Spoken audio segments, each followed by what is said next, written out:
काय सांगाल आज आपण या ठिकाणी महाविकास आघाडीच्या उमेदवारासाठी जळगाव मध्ये आलेले आहात. जळगाव भाजपचा ठिकाणी ओळखला जातो. भाजप 5 लाखात लीड आम्ही त्या ठिकाणी देऊ. आपलं काय आव्हान असणार? माझ्या साहेब भाजपचा बालेकिल्ला वगैरे काही नाही. बरोबर गेले 10 वर्ष नरेंद्र मोदी, अमित शहा आणि त्यांचे या भागातले शेले चपाटे त्यांनी लोकांची प्रचंड फसवणूक करून लोकांना आमिष दाखवून लोकांना भ्रमित करून तिथे विजय मिळवला आहे ना. संपूर्ण देशामधलं वातावरण महाराष्ट्रात नाही, संपूर्ण देशामधलं वातावरण झपाट्यानं बदललं आणि बदलताना मला दिसलंय. नरेंद्र मोदी यांच्या फसवेगिरीला आता या देशाची जनता अजिबात भुलणार नाही. आपण पाहिलं असेल महाराष्ट्रातल्या मोदींच्या सभांना अजिबात प्रतिसाद नाही. सभा झाली कधी, संपली कधी, मोदी परत गेले कधी, हे कोणालाच कळत नाही. मोदी येतात कधी, मोदी जातात कधी. मोदीचं जे काय हवा निर्माण केली होती गेल्या 10 वर्षात, ही हवा पूर्णपणे संपलेली आहे. या महाराष्ट्रात महाविकास आघाडीवर आहे. आणि खान्देशचं म्हणा तर जळगाव असेल, रावेर असेल, नंदुरबार असेल, धुळे असेल, दिंडोरी असेल, नाशिक असेल, या सर्व जागांवर महाविकास आघाडीचे उमेदवार विजयी होती हे मला स्पष्ट आहे. उद्धव ठाकरे यांचं संतुलन बिघडलं आहे, मी संयमाने बोलतो असं म्हणतात उद्धव ठाकरे. आपलं एकनाथ शिंदे असं म्हणतात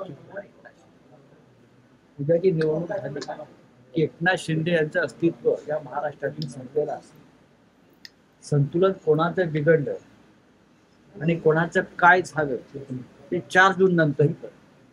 रवी राणाने त्या ठिकाणी आरोप केलेले की बच्चू कडू मातोश्रीवरून पैसे घेऊन काम करतात आणि भाजप मातोश्रीची पी टीम आहे. मी आता जळगावला साहेब गिरीश जळगाव विषयी बोल. साहेब गिरीश महाजन असं म्हणतात की दोन्ही जागा 5 लाखांच्या लीडने आम्ही जिंकणार आहोत. असे 50 लाखाच्या लीडने बोलले नाही साहेब. बच्चू कडूंच्या सभेवर 50 लाखाच्या लीडने बोलले नाही, याबद्दल मी त्यांचा अभिनंदन करतो. अमरावतीमध्ये बच्चू कडू यांच्या सभेवरून वाद पेटलेला आहे, राजकारण तापलंय. परवानगी देण्यात आली नाही. अमरावतीमध्ये महाविकास आघाडीचे उमेदवार बळवंत वानखेडे जिंकत आहेत. काल तिथे शरद पवार साहेब, उद्धव ठाकरे साहेबांच्या सभा झाल्या, प्रचंड प्रतिसाद. त्याच्या आधी मीही जाऊन आलो. नवनीत राणा या 3ऱ्या क्रमांकावर राहतील अशी मला पक्की खात्री. अजित पवार असतील, सुमित्रा पवार असतील, शिखर बँक घोटाळा, त्यासाठी त्यांनी पलायन केलं. हा बीजेपीची वॉशिंग मशीन आहे ती त्यासाठी काय.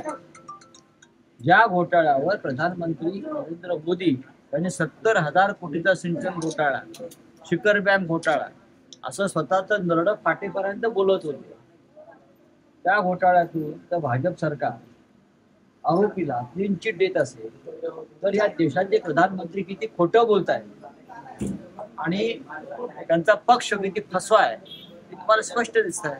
मोदी जी का कहना है कि कांग्रेस की सत्ता आई तो मुसलमान जो समाज है वो हर जगह बैठेगा करके. मोदी जी के कहने पर विश्वास मत रहे. मोदी जी झूठ बोलने वाले 4 जून के बाद वो प्रधानमंत्री नहीं रहेंगे.